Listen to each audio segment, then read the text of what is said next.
And welcome into the latest New England Hockey Journal's RinkWise Podcast. I'm your host, Evan Marinovsky. Hope you guys are all having a great summer, staying cool, staying in the rinks. It's where it's the coolest. Pat Donnelly is not here today. He is at the Women's Chowder Cup at one of the millions of games that seem to be happening. He is there, so it is just me today, and I am joined by the head coach, the men's head coach at St. Michael's College. That is Damian DiGiulian. Damian, how are you? I'm great. How are you? Good morning. I am good. We're recording this early Friday, July 19th. You listeners will be hearing it shortly after. How's your summer going? My summer's going great. Been busy, a lot of travel, both for family and sports, youth sports, as a lot of people out there listening probably know that racket. But it's been a lot of fun. Had a little bit of rain up here in Vermont recently. That was, I shouldn't say a little bit, a lot of rain that affected some people. So that wasn't very much fun. But other than that, it's been great. Is your summer, how much of your summer is hockey? What, be it, watching other players, recruiting, how much of that is your Not a summer? ton, not a ton. Our timeline is a little bit later than other folks. So um and also we have we don't have full-time assistants in our program either. So they get a chance to do some other things in the summer and recharge a little bit, as do I. And so our timeline's kind of pushed back certainly compared to the Division I schools, but even more so with some Division III schools. So we kind of get cranking late August, early September for the following year. We When don't, so it's a little bit different. when you were an assistant at Vermont, how was your summer dedicated to a lot of that of going Yeah, and that's watching and that's that's recruiting? 12 months. I can't imagine what it's like now because that was, 18 years ago. It was 12 months then. It's probably 13 or 14 months if that's possible now. It And I feels say like it, it. I It say looks that like it for sure. jokingly, obviously. I know that, but I'm sure it feels like it for those guys and those women who coach at the Division I level. So, That's got to be a tough life. It's a lot of I was, some of my friends were talking about it recently with the NCAA College 25 video game coming out. And I know that's football, yeah. and we were talking. They have a whole recruiting end to the franchise mode, and Yes. they were, and I was, and they were doing it, and I was like, you guys have no idea, like the amount, no matter the sport, how much goes into that.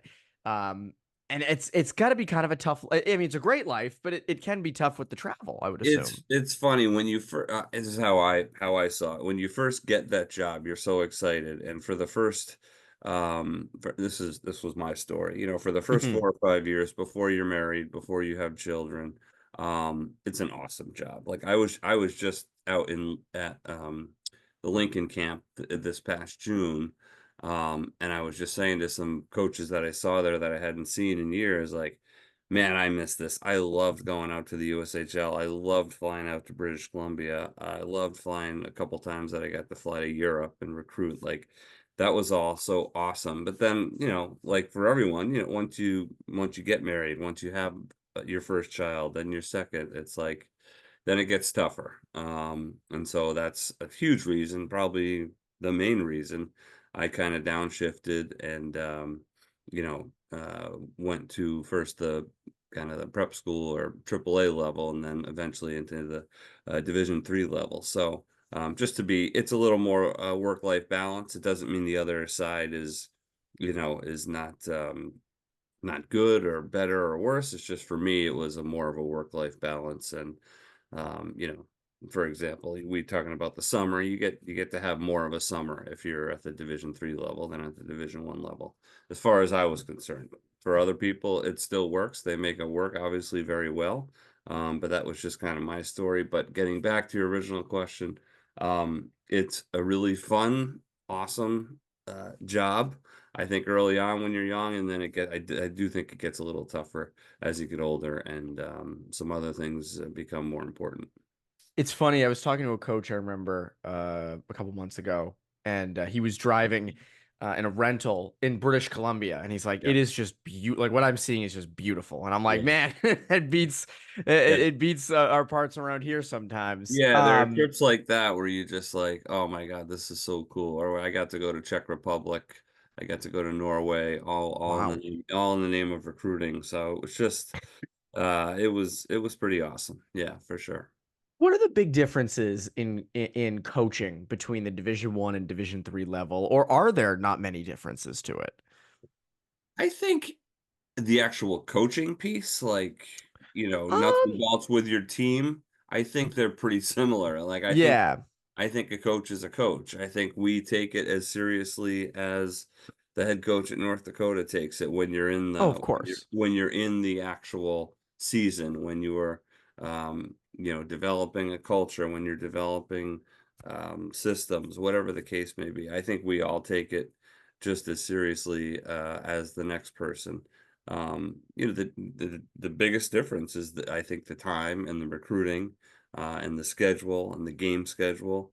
Um, I think Division 1 men and women can now skate in the summer with their teams a little bit. I'm not positive on that, but I think there are a certain amount of hours that they can spend on the ice, even in the summers now, which we don't have, which I'm thankful for. um, so I think the time is probably the biggest difference. I think once you're in the moment, I think we all treat it pretty similarly. It's interesting. A lot of the kids that we cover at the prep level, some at the high school level, um, want to play college hockey, and everybody shoots for Division 1. That's what Sure. everybody goes for, and that's understandable. And we Mhm. were talking to Tyler Holsky last week, who played at Hamilton and played at Division 3, and my question to you is like for a lot of the players who are 18, 19 years old and haven't got that Division 1 commitment yet and are kind of borderline, what's the advice you'd have for them when they're evaluating Division 3 options and they're looking at it? I mean, what are the benefits in your eyes? Things like that. I think it's really such a individual process and a family process because there are and it's changed so much now with the portal and issues like that and more junior leagues and kids becoming older and older going into college. So it's such an individualized decision as to how long do you want to grind, first of all? If you graduate from a prep school or one of these academies and you don't have um, a solidified Division 1, either recruited walk-on or scholarship offer, how much then do you want to grind? How much money do you want to put into it? If you're not playing at one of the not pay to play leagues like the USHL, if you're paying year after year to play junior hockey, how many years do you want to do that? If you have 3 years after your prep school or academy time is over, do you want to spend those full 3 years and get to 21 and be a 21-year-old freshman? It's all based on what you want as a player, as a person, what your family wants, what you deem to be important. So I think you have to start there is kind of where you're at. How important is it to you to play Division 1 hockey? And if it is, awesome, like go for it. You've got your 2 or 3 years in junior hockey to play and to move around and to hope to catch somebody's eye. But if you also, if you realize, look, I still love hockey, but I just don't want to put that grind in of 2 or 3 years of going to this junior team and then hopefully going to getting moved up to that junior team, etc., then I think Division 3 is a great option. And then I think, you've got to start exploring that and start answering those calls that you may have gotten at prep school that you turned away or didn't return, and now you're returning them. No shame in that. But I always tell people like, return every email and return every text and return every phone call, even if you're not interested, just to even say thank you, but I'm not interested, because a year from now you might be interested, and hockey's a small world. And so my advice is always to reply to everybody. And then that process starts at the Division 3 level, which is a very rewarding and fun place to play college athletics. Yeah, Tyler and I were talking about this last week about how, first of all, the play is outstanding at the Division 3 level. And I think the experience, just from I didn't play college hockey, but talking to my friends who did and Sure. witnessing it for myself and things like that, um, it can be it's a really fun experience, and that's the end of it Absolutely. where it's like, obviously the Division 1 level is intensive, and so is Division 3. But at the Division 3 level, you could potentially play more, and there are options there if you're kind of on that bubble, and you can, as you mentioned, you can start earlier. You can be a 18 or 19-year-old freshman, like Right. the other That's kids, right. and so Yep. um, what are some of the benefits, I guess, of that at St. Michael's? Which, by the way, Damian, I applied to St. Michael's was in my schools that I almost went Nice. to. It was one of the schools I applied to, and because they do have a journalism program. Yeah. So I remember Well, I it's remember because Burlington, Vermont. It's hard to beat Burlington, if you're going to go to college in the Northeast, I can I tell you. know. I know. Um, I chose Amherst, but Burlington was right up there. it's Burlington was not a right up not a there. bad choice. Well, it's Um, because it's funny. So growing up, Tom Karen, the yeah, Nesson anchor, was my sure. one of my neighbors, and so he went to St. Mike's, and so I remember when I was going through the process, I'm like, oh, I got to apply to St. Mike's, Tom Karen, and but I was like, Tom, I'm sorry, I'm not going, I'm not going to St. Mike's, but it was up there, it was up there. I So, just spoke to Tom 2 days ago, so oh, that's awesome. nice to reconnect with him, and he's been great for our program and great for our school and a great advocate for St. Michael's. But um, getting back to one of your points, I've talked to a couple coaches and couple Division 1 coaches who have kind of peeked into our games or other D3 games when they have, maybe they have a kid playing or maybe they have, just time off and they want to watch a hockey game. But um, in a lot of respects, or in some respects, Division 3 games in their own little individualized selves, on some nights are actually, they were saying, on some nights are more exciting than Division 1 games, only because we're a little bit more freewheeling at times. I think there's not as much emphasis all the time on the systematic play. It's just kind of up and Mhm. down the ice, run and gun sometimes. A little bit helter skelter, but a lot of fun to watch and certainly very intense. So they were commenting like, "Oh man, this is actually really exciting because there's kids are just out here playing and it's a lot of fun to watch." So I thought that was interesting. Um, but I think in general, the Division 3 level is really rewarding. I think it's actually gotten more full time than it used to be, even when I started, and I use air quotes for that, obviously. But when our guys get to campus, they're in the weight room right away for only a month, and then we're on the ice in mid-October.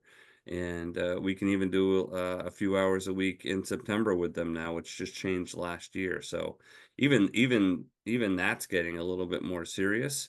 Um, but it's a really nice option. It's not the season isn't quite as long as Division 1. We're not playing into April. But and I think it's a nice balance of academics and athletics. I think our players take it just as seriously as anybody who plays for BC or BU or Michigan. Like I said, when we're in the moment, Mhm. everybody's taking it as seriously as everybody else, and they want to win. They want to have a good experience. They want to do right by their teammates. So it's a really fun, rewarding experience, and getting back to those folks who don't have that offer out of prep school or the academies, like, I highly recommend looking into it because I think I know our guys and I know kids at most Division 3 programs end up having a really good experience. Do you hope it stays that way in the sense, like you mentioned, like it's more run and gun, less systematic hockey, more fun? Because everybody, I mean, systems are systems, and it helps you win and this and that, but it's not as fun as you said, just playing the game. Do you hope that D3, the Division 3, stays that way? I do. And it's not to say that none of us have our systems. We Of all do. course, of But course. it's just for some, and I don't even know the reason because we all coach a forecheck and we all coach a neutral Yep. zone forecheck and a 1-2-2 or a 2-1-2 or whatever it is. Like it just kind of ends up being a little bit more freewheeling and run and gun. I'm more of let the guys play type of coach at this point. So maybe that's why, but for us anyway. But yes, I do hope it stays that way. I think some of and regardless of the level, I think some of the fun has been coached out of hockey, even at the Mhm. lowest levels, even at the 9, 10 level. I think a lot of the fun has been coached out of it. And I think most coaches you talk to would agree with that statement. So I do love the style of Division 3 hockey. You can make that argument for prep school hockey too. Like I've watched that pretty intently for the last 3 years, and it's a lot of fun to watch. I mean, I've seen some games where I walked away and been like, "Well, that was a great hockey game," but it was Oh just yeah. up and down the ice, and it was 6-4, and it was probably driving both coaches crazy, but a lot of fun to watch, and I think the kids had a lot of fun playing it. So I'm more of you know I'm more lean toward that style just because I think it's more fun, but I certainly understand the other style, and I certainly understand the stakes that come along with um, those Division 1 jobs and those Division 1 programs. It's certainly more a little more intense as far as win losses and keeping your job, etc. So I certainly understand and respect that, but also love the old fashioned pond hockey game every now and then as well. Nothing beats it. It's fun to No. watch. It's the most Yeah. it's definitely the most fun to watch. It's funny because we're talking July 19th. This will come out probably early the next week. So we're, a couple weeks away from August 1st, which is a big day in the Division 1 recruiting world. When you were going through it with Gio DiGiulian, your son, played for Yep. Kent, Cornell commit. Um, what was different from when you were recruiting Division 1? What was the same as a parent? What was that like?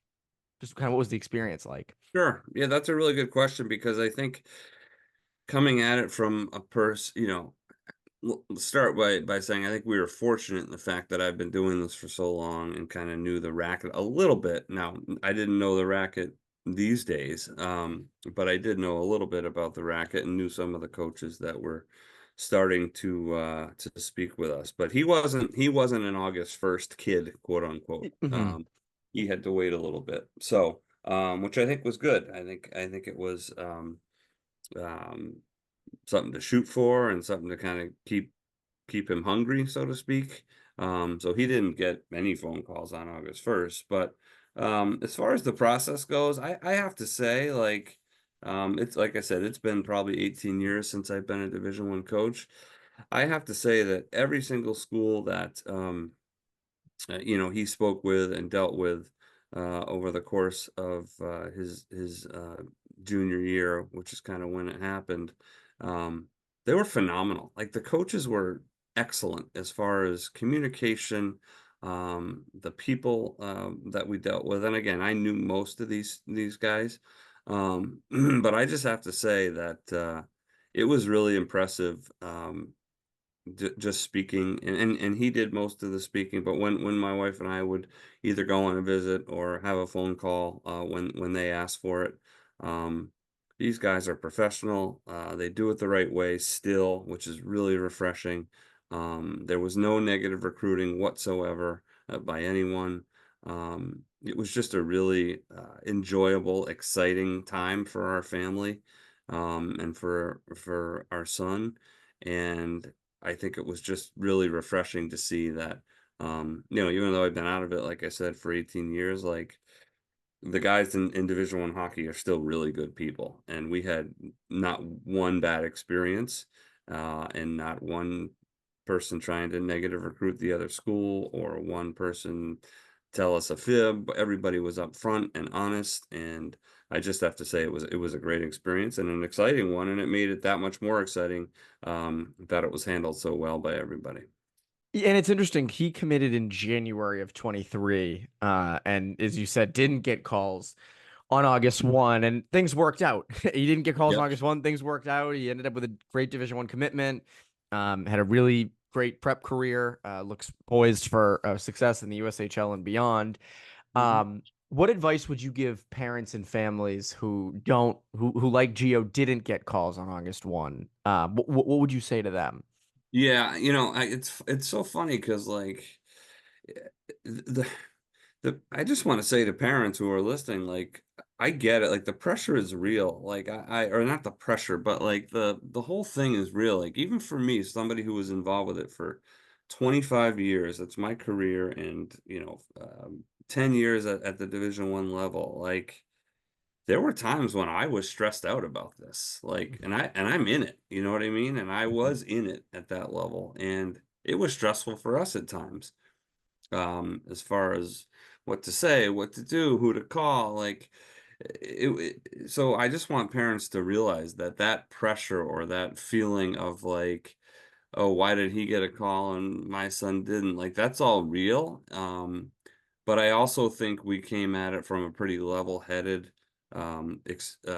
expectation level. Like I don't think we had any expectations going in to Kent as a sophomore that this would happen. Like I think he was just going there for a really good experience, for a really good academic experience. Yes, that was his goal, and I want to stress that that was his goal to play Mhm. Division 1 hockey, not our goal as his parents, but his goal. And so I think that's an important way to look at it too.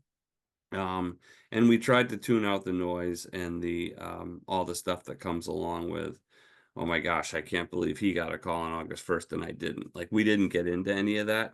But again, I'll say again, like I understand that piece of it because that even with the experience that my wife and I had in this sport and in this at this level, we also got kind of at times got flustered or felt the pressure or felt so I can understand that, but I would just say, but getting back to your original question, if your son or daughter doesn't get that call, like it is obviously not the end of the world.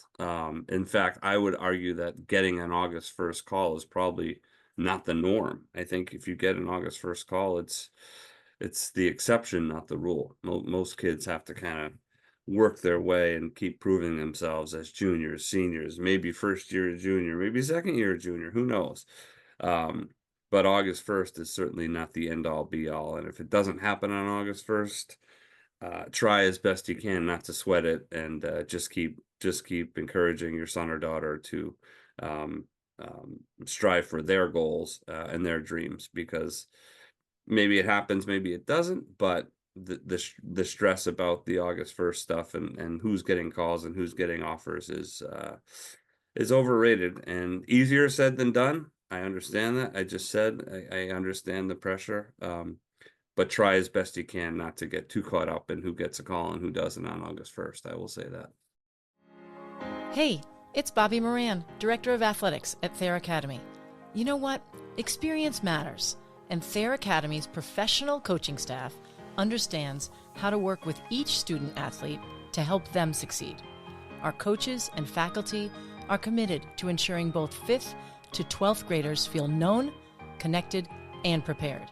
This is Thayer's secret sauce, nurturing each student to reach their full potential. Here, success is truly a team sport. Are you ready for your child to take the next step? See what Thayer has to offer at thayer.org. That's THAYER.org.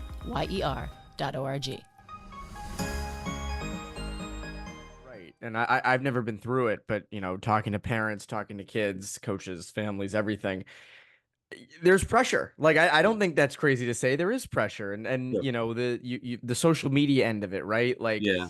kids are posting where they're committing, and I think that's at that age I would have been stressed out. I would have been Yeah. pissed. Oh man, my friend, this kid gets a call, I don't. What's going Right. on? Like Right. I 100% would be that way. For him, when did you start to get that interest? Because he's an interesting case of committing midway through the prep year. We see this every year there's a couple kids in prep every year that will Yep. commit midway through the year that start to get that interest in the fall. Was that him kind of getting it in the fall, or how did that come together? A, a tiny bit, not a ton, like a little bit through split season with Yale.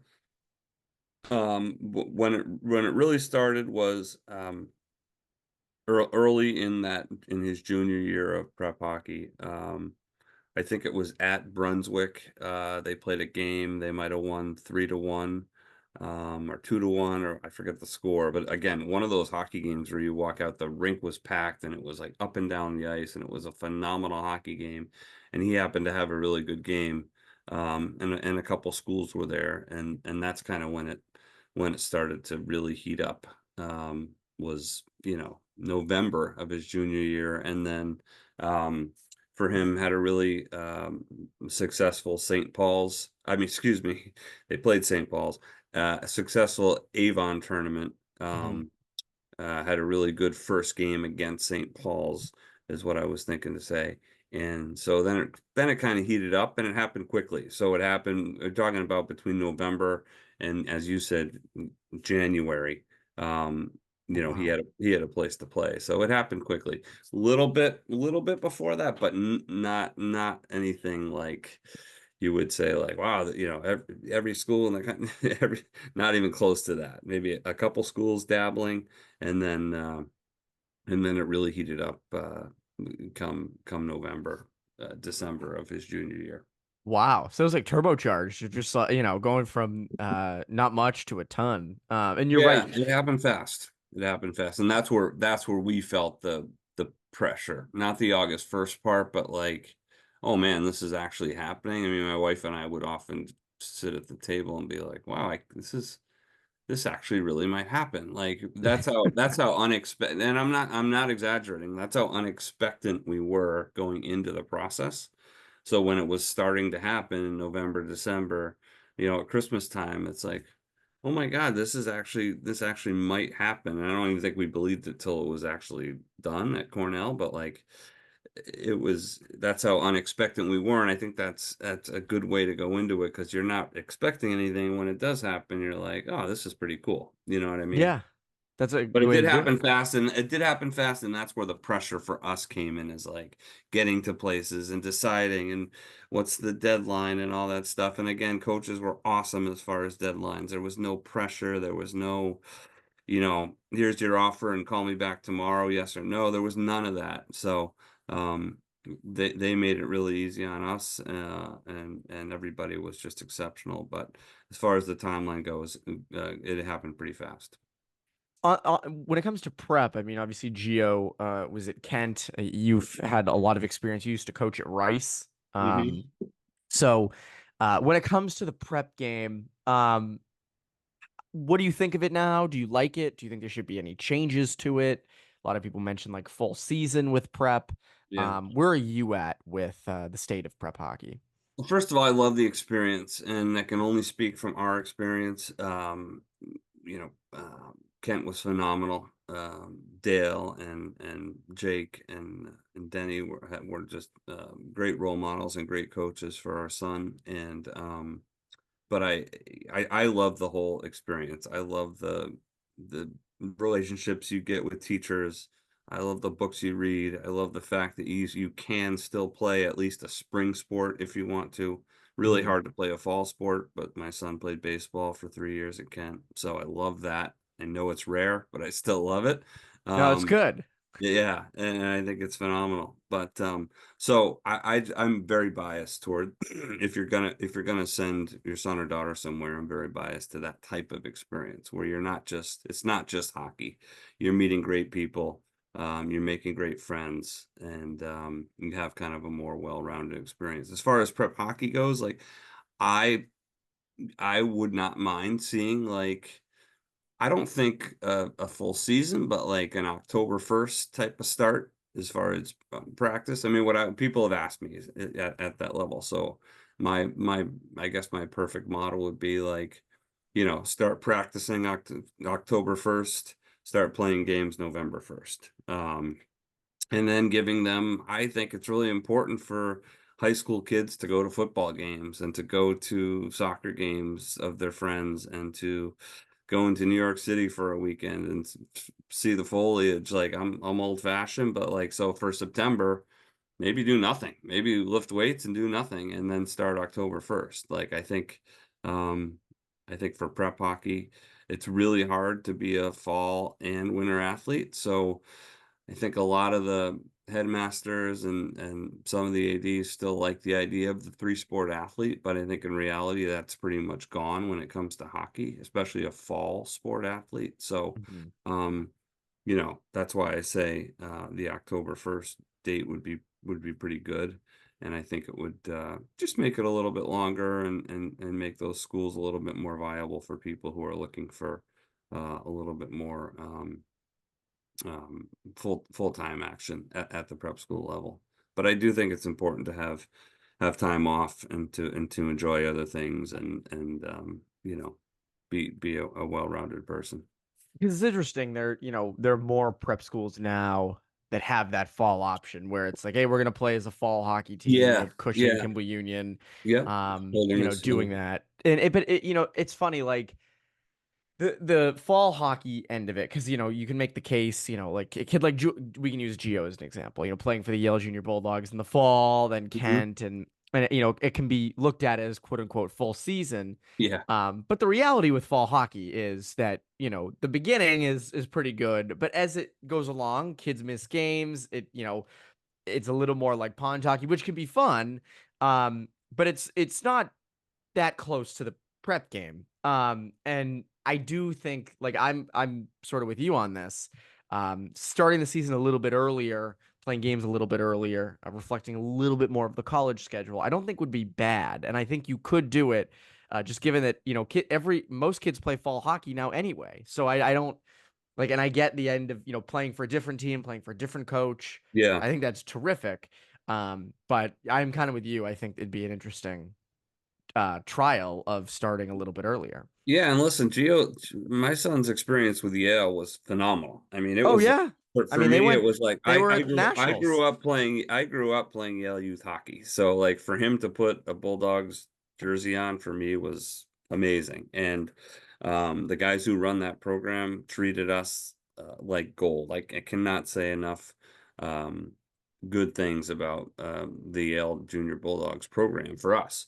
Um, really phenomenal, just great. But you asked about the prep season, and there's been a lot of talk about it. So if it were to switch, that would be my model would be the October 1st start date. Just practice for a month, even though it's not a lot of fun. Like even maybe 3 days a week, practice for a month, and then get into your games into November. But yeah, our experience with split season was absolutely amazing. I can't say enough about the Yale Junior Bulldogs experience for us, and they had a lot of success, and the kids had a lot of fun doing it too. So there's certainly pros and cons of both, but I think if they were to switch, I would probably go to the October 1st start date. That's all.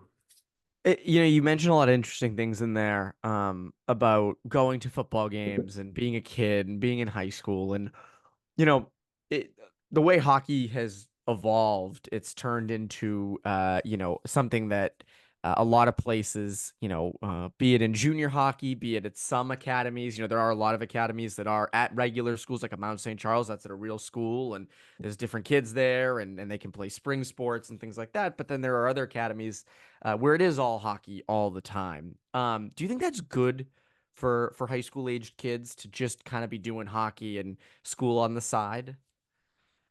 Again, it's I can't say whether it's good or bad because for some people it's good and for some people it isn't. Hmm. I'm biased to the more well-rounded experience. It's what I grew up with. It's what all of our friends did. It's what's worked for us. But for some people, for some kids, for some families, that full-time experience is what they want and need and enjoy as well. So I'm not going to sit here and say whether it's good or bad because it could be good and it could be bad. And it works for a good And amount of people. it works for some and it doesn't work for some. And prep school hockey works for some and doesn't work for some. I just know from our experience, the more well-rounded piece um, worked for us and for our son, and so that's what I can speak to for sure. At the youth hockey level, when Gio was coming up, and obviously, you're around the college game, but even I assume you see the youth stuff. Is there anything with youth hockey and development that you think should be different, changed, that you like any interest, That's any that's a whole opinions other on that? podcast, man. I Come know that on. is. I know. I throw that in at the end. That should be Jeez, the whole how much time show. do we have? 10 minutes? We have a long time. That's not enough. Um, Yeah, I mean, there's a lot that can change. I mean, I think USA Hockey's done a phenomenal job with the ADM, and the small games and the half ice. But I was just talking to literally yesterday, 2 days ago, yesterday, I was sitting with Bill Beanie from Middlebury College, and for those who are younger who listening, Bill Beanie won, I think, 8 national championships, and one of the best hockey coaches in the history of the game, and that's not an exaggeration. So we were just sitting and chatting, and talking, and I was just saying, I think now when I walk into rinks, even the cross ice stuff is going by the wayside. It's like that ADM came in hard, with the cross ice, half ice stuff, and I don't even see a lot of that anymore, even at the younger. I could be wrong, but like I was saying to him, like even that's kind of, it peaked and now it's coming back down to the full ice 9 and 10-year-old model, which I'm not in agreement of at all. So there's a ton that youth hockey can do to be better. Um, First of all, not making that full time, not making that 12 months. You know what I mean? I think if you're in one of these high powered programs, it's really hard to be a 2 or 3 sport athlete, even as a 10-year-old. I Um, agree. and that's not helping anybody as far as development goes. No. It's you know, as far as injury prevention, as far as burnout, as far as you talked about, just the overall mental health of our young players. Like playing 12 months a year at 10 years old, I'm not sure is the where we want to go in any sport. It's happening in lacrosse, it's happening in soccer, it's happening. I have a field hockey player in my family. It's happening in field hockey. Like I don't agree with it in any sport, that 12-month go model for youth hockey. So obviously, as I said, that's a huge conversation that we can have. But um, yeah, I think there are there are a lot of changes that need to be made at the youth level for sure. And just our experience, like we were up in Vermont, man. Like there wasn't a ton, and Gio played quote unquote town hockey till he was 12. He didn't go to the AAA programs as a mite or a squirt or even a peewee for that matter. And just played town hockey, and some of his best friends today are still from that town hockey team. So I don't think you have to do it to make it quote unquote, which nobody has yet, but like I don't think you have to do all that at such a young age. I think once it becomes evident that you're a pretty good player at age 12, 13, 14, sure, you can start to get a little bit more serious about it, but at the youngest ages, I don't think the 12-month model is all that healthy for anybody. No, and I think at that age, I don't even know if it's disputable. Like you should be playing other sports. I Yeah, played no, it's baseball. not Like, disputable, but people yeah, do it.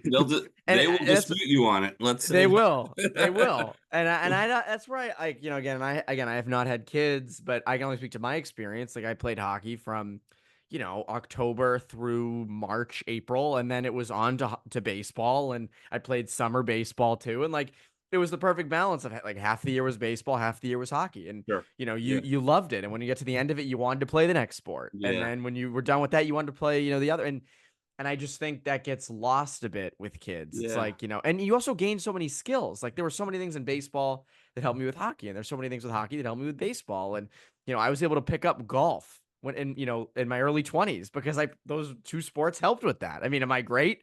No, but I can hold my own and play the game and everything. So I think kids miss that a bit, and it's unfortunate. And you mentioned burnout, and a lot of kids love it. And I don't think the burnout necessarily happens when they're like, 9, 10, 11, 12. But I think it hits in somewhere in high school where it's like, all right, I've Yes. been doing this for 6 years Yeah. nonstop. I Yeah. want to do something different. And you probably you probably see it a little bit. I see it a lot actually. Even at our level, if a player at the Division 3 level has played AAA hockey from 9 and 10 years old, and then has taken 2 or 3 years of junior hockey. So you think about the amount of time that is in the rink from 9 or 10 as a AAA player, playing 9 to 12 months a year, and then going all the way through taking your full allotment of junior hockey, whether it's the 2 or 3 years. By the time you get to college at 21, 22, think about by the time you're a junior or senior in college, you're you're tired. Like you just Yeah. have a lot of wear on the tires. So you're pretty tired. So I see that a lot, and it's too bad because once you get to college, that's supposed to be the not the it's all supposed to be fun, but like the college is what you were striving for. And now by It's the time the you're a peak. junior in college, you're exhausted of the sport. Yeah. I see that happen a lot. Coaches talk about it to me a ton. Um, you know, you follow through and you play your 4 years, but your junior senior year, like you're pretty exhausted by then. And I don't blame you because you've been playing hockey for so many years and you've been in the rink for so long. So that can be really hard, and it's tough to see because you want kids to still be fresh, so to speak, when they get to college, because that's what they've been striving for the whole time. And now I've gotten here, and Like, oh, I'm, I'm tired. I'm tired. This is what I've been working for. Well, I'm exhausted. So I think that's real, and I think parents need to keep an eye out for that and do it. I mean, my whole argument to people is the reason my son is any good whatsoever at hockey and wherever he ends up, like we'll see, but he's still got a long way to go. But the reason he's any decent at all at hockey is three reasons. He played on his outdoor rink for hours at a time without anybody telling him to do it. He played mini sticks down the basement for hours at a time without anybody telling him to do it. And he spent hours in our backyard in the summer playing wiffle ball with his friends. Like, I firmly believe that's why he's a decent hockey player. Those three reasons. And none of it entails playing AAA hockey or traveling to tournaments, or it's just, he just loved to play. And that's, you know, that's what that made him a good athlete, and that's what kind of gave him his whatever success he's had so far. Are those three things that I will die on that hill that those are the three main reasons he's any good at sports at all. Well, it makes you a better, well-rounded athlete. And it's funny Yeah, because the pond in the backyard, or the outdoor rink in the backyard. I was reading Ken Dryden's The Game recently. It was a great beach read. yeah, If you've never read it, it's a yeah, phenomenal book. And he was talking about, I forget which player. It's funny, a lot of in that book, a lot of the themes about hockey becoming very corporate and hockey yeah, getting too serious were in that book, which I found funny. I was like, oh my god, they felt that way in the yeah, 80s. I know yeah, I was like, I thought it was just now. exactly. But he was talking about, I forget who it was on the Canadians, but one of the top players then for them, and I'm blanking on who it is. I'll look it up in a bit. He was saying how when that guy was growing up, he got access to a rink, and so, he'd sneak in and he'd just go on the ice Sure. by himself and work on his hands and just do Yeah, whatever came to him and was creative. yeah, And that's why he was such a skilled player. It wasn't because he was going around cones and doing drills. 100%. It was just because he was going out there on his own and doing his own thing, and his mind was, creating new ways to play the game. And I assume with Geo and with a lot of kids who can get access to, be it an outdoor rink or going on the pond, which becomes harder these days because it's Yeah, so warm in the winter. right. Um, that that plays an impact because those players become more creative. I think it does, and yeah, it wasn't like any of the kids up here who had, and I'm not talking about an extravagant rink. I'm talking about four, four sides with plywood and some Yes. frozen ice.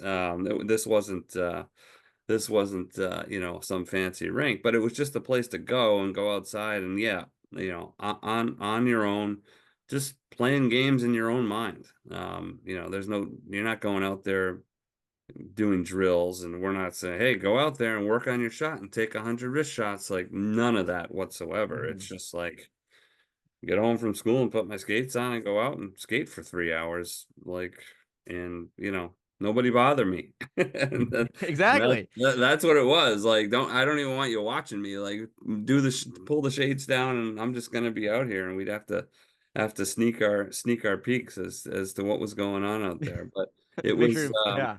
but it was creativity. It's all it was creativity. I say the same things about mini sticks. Like, it was just downstairs playing games in your own mind and being creative and having fun and doing the announcer and the whole thing like that you think of as old school, but I think that stuff's still important for kids to do. And when you're in the car for 3 or 4 hours a day going to practice, or when you're in the car starting on Thursday, going to a tournament, coming back on Sunday, there's less time to do that stuff. Yeah. So I think that's too bad when kids get caught up in that, we got to go to the next tournament or the next showcase. And, as we've talked about, and I'm sure every coach on here has talked about this, because I think we are all in agreement. I always said the funny thing is, like, all the college coaches, whether it's D1 or D3, like, we all agree that that's not the right way to go or to develop, but the word hasn't trickled down. And Yeah, it's become the norm. or no one's listening, or no one wants to. I don't know what it is, but I know that we're all in agreement, and yet it doesn't seem to be changing much. I think, my theory on it is, at those younger levels, there's no right way to come up. There's no wrong way to come up. And this. And I think what happens is one kid does hockey 12 months a year, and all the other parents go, should we be doing that? Yeah. Should we be doing that? And then FOMO is real. I just said that to somebody. My daughter plays field hockey, and there's a lot of summer showcases and summer whatevers you want to call them. It's real. Like, again, even for both of us are in college athletics, my wife and I, and even for us, like, it's real. Like, you start to think, wow, should she have done that? Like, it creeps in, man. It's real. That's why I wanted to. One of the reasons I wanted, what I wanted to talk to you about was that even for people in the sport and in the game that know it really doesn't matter, even for us, it is real. And I think it's good to acknowledge that. But at the same time, I think it's also good to catch yourself and be like, wait a minute.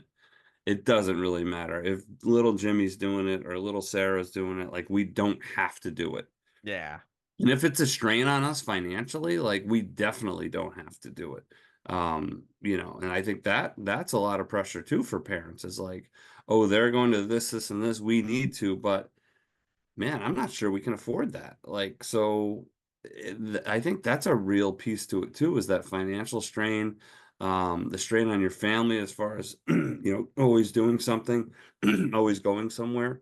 All of that is definitely real. It happens to everybody, but I think it's really important to check yourself and sit down and be like, okay, what are our values? What do we stand for? And at the end of the day, like, your level is going to find you. That's the biggest message. Like, your level will find you, and going to that one extra tournament or one extra showcase isn't going to determine whether or not your son or daughter plays Division I hockey or baseball or field hockey. It's like, the level will find your child, and they'll have a great time doing what they do regardless. I think that's the most important message. Moral of the story: FOMO is real. It is FOMO. It's legitimate. 100%. It is. And you see it, and you even see it, with younger kids playing on multiple teams. Yeah. And Yeah. they're playing, upwards of 100 games in a winter, and that's a lot of games. I mean, that's it's fun for them, and it can be, but as you mentioned, there's the strain of traveling all the time. There's the financial strain. So yeah, there's a lot to it. I'm sure we can go deeper and deeper, and I'm sure we will at some point. Yeah. Yeah. I think we've covered everything. I don't think there's anything that we haven't touched on. We've done a lot in this episode. That's great. This has been fun. So you guys do an awesome job for, I just wanted to say, you guys do an awesome job for prep hockey and for hockey in New England. It's a lot of fun to read and to watch, and just wanted to thank you guys for all that you do for, that level of hockey, the high school, prep school, age group, and beyond. It's a lot of fun. So thanks for doing that. Well, thank you. I appreciate that, Damian. Yeah. But so we're going to end on overtime, which our terrific producer, David Yaz, always has the great questions for us. So I'll turn it over to him. Yaz, with the name Yaz around the Boston area, that must get a lot of comments, eyebrows. Can you do his batting stance? Of course. That can't be always that easy to have the name Yaz in the greater Boston area.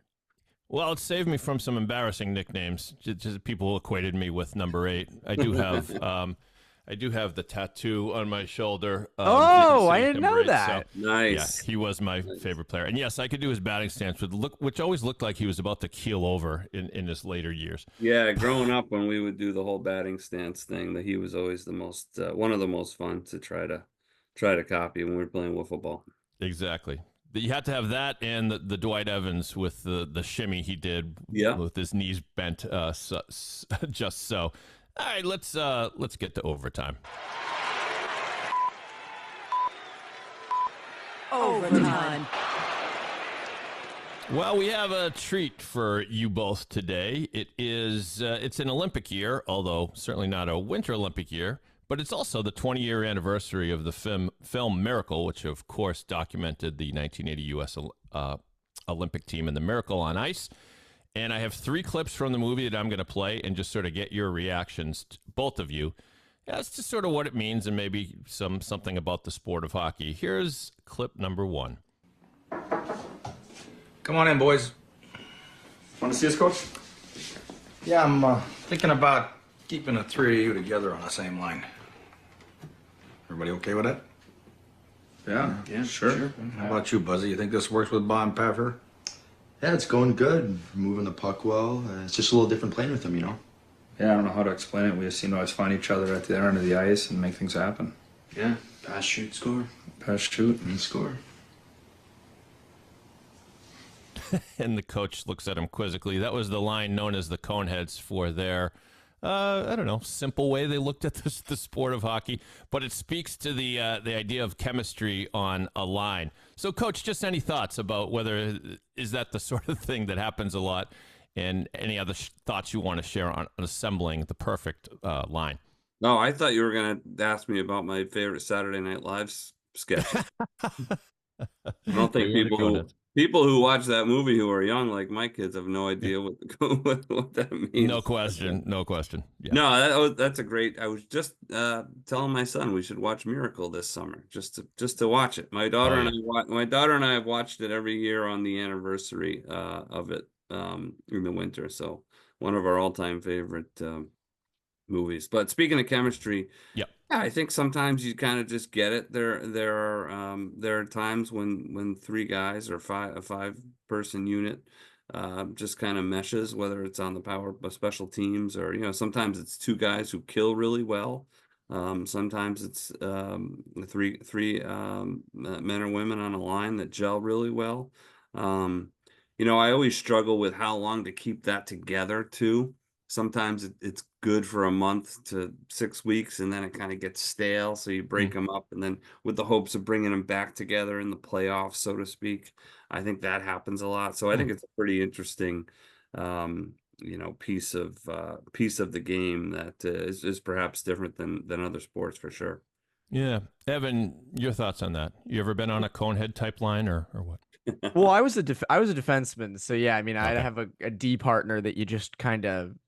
You know where you're going to be. You don't have to look, you know where they are on the ice. And that was always my thing. I definitely was on teams with lines. I remember when I was in mites and squirts, there was 3 of my friends were on a line together. They were called the Coneheads, and I was so jealous. I wasn't even a forward. I was so jealous. I was like, oh, they have I felt like I was, 4th wheeling every time I was. Oh, that's interesting that the Coneheads sort of lived on, I guess. There were different. Yeah, they called themselves the Coneheads. Yeah. So that was funny. All right, let's go to clip number 2. Think you can win on talent alone? Gentlemen, you don't have enough talent to win on talent alone. Again. And then they keep doing drills until they throw up. Evan, your thoughts about that scene and whether that he was over the top. I take it you recall the scene, Evan? Yes, I do. I'm sure you both do. He oh my gosh, who doesn't? Yeah, exactly. He kept running them until they puked, until finally the Michael Ruzioni character says that he plays for Team USA, and that's the magic tonic that allows him to escape. But Evan, in watching that scene, did Herb Brooks, assuming it actually went that way, did he go too far in almost running his team into the ground? Well, I loved the doctor being like, Herb, stop. We cannot keep doing this. And right. screw it. Probably wouldn't happen today. I can't imagine that being a thing that would take place now. Although obviously, as you know, Damian, you skate your team, but that was a lot. It's interesting, like you look back and the fact that he did that in that moment when those guys had already been skating a ton, had been working hard. Now, obviously, it worked, and I think it ended up working because those guys, I think the movie goes down to what Herb says: we're gonna skate with them, and I think that was why they won. That's why they won that tournament. So it worked out. But yeah, maybe that's a lot of skating, especially in that moment. Those guys are already tired and to do that. But hey, it pushed them past their limits. Done. So it worked. We've all had as young athletes a moment where we work so hard that we almost puked. So I remember coming off a basketball court once and looking for a bucket.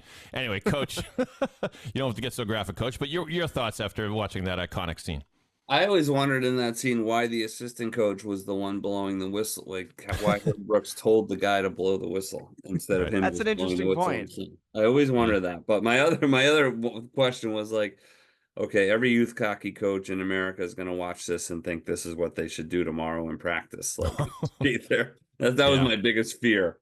Listen, that was 1980. Who knows if that actually happened? I've never heard an interview about whether that happened or not. As Evan said, it would never happen. Well, let's hope it would never happen today, in today's sport. But certainly a unifying moment, and it's an awesome scene. And it's certainly, anytime I always yell again, like to joke about it, but it never happens. So it's certainly a scene that nobody ever forgets, and an iconic scene in an iconic movie for sure. All right, let's move on to the final clip.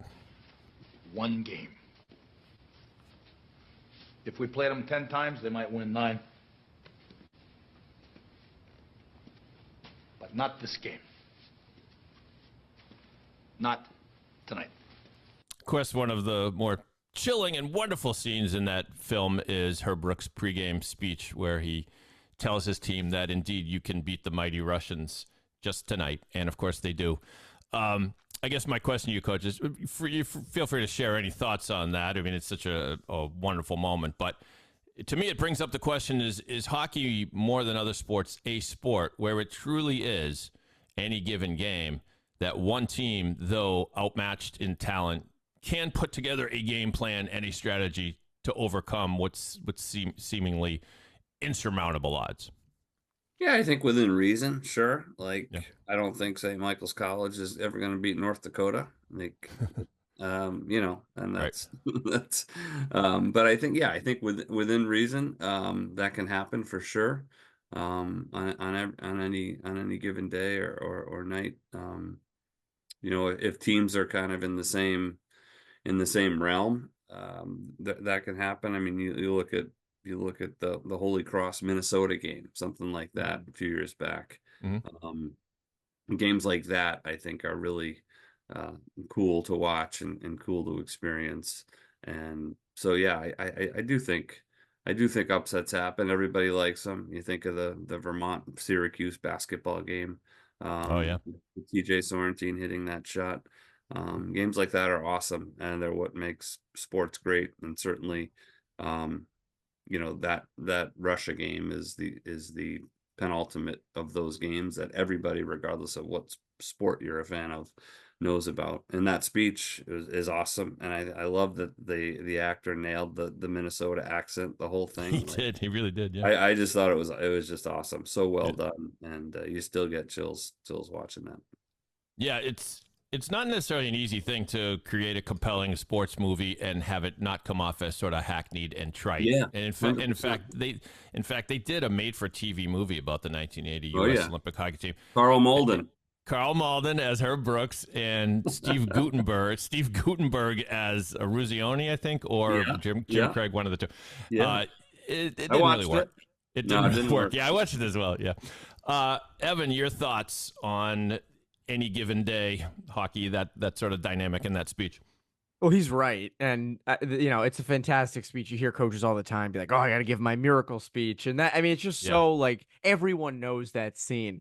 You know what's interesting about the movie, though? And I think this all, kind of an overarching thought. Yaz, I know you love this podcast called The Rewatchables with Bill Simmons and The Ringer, and they talk about the most famous movies of all time. And they always ask when it comes to sports movies, like, would this be a documentary now? Would this be a movie? And obviously nowadays documentaries are kind of the thing that everyone does. It's not so much, you don't see a ton of those kinds of movies anymore, or at least in the last 10 years or so. Yes, you'd probably know this better than me, but I don't think you really do. This worked perfectly as a movie, and I think if the movie didn't exist and they said, all right, we're considering either doing a documentary on the 1980 Olympic team or a movie, I think everyone would say, oh, go with the documentary. That's safer bet. You'll tell it a little bit better and all that. They nailed it. Like, I don't care what anybody says. That is my favorite sports movie of all time. It is, as a hockey player, that was all anybody watched growing up. But I think it's a great movie for anybody. So yeah, I'm glad that they opted for the movie over the documentary. I think you're right. I think sports movie, dramatizations are in a slump right now. And I think that's a good point, Evan, because the documentaries are great. I'll eat up a documentary any day. Yeah. But given the choice to watch a doc about the Miracle on Ice, I'm sure there is one out there. We'll watch this movie. There are a couple. Yeah. The movie did things that a documentary couldn't. It pulled at your heartstrings in a way that a documentary maybe couldn't. But anyway, we don't have all day to talk about Miracle, although we probably would like to. And terrific job, both of you. I need not blow my whistle and tell you to do the whole segment over again and again and again, so I won't. And back to you, Evan, to wrap things up. Thank you, Yaz. And Damian, thank you for joining. It has been great catching up, and I'm sure the listeners loved it too. So thank you for that. Have a good rest of your summer. And that has been this episode of the New England Hockey Journal's RinkWise podcast. I'm Evan Maranofsky. Have a great rest of your summer. Thank you.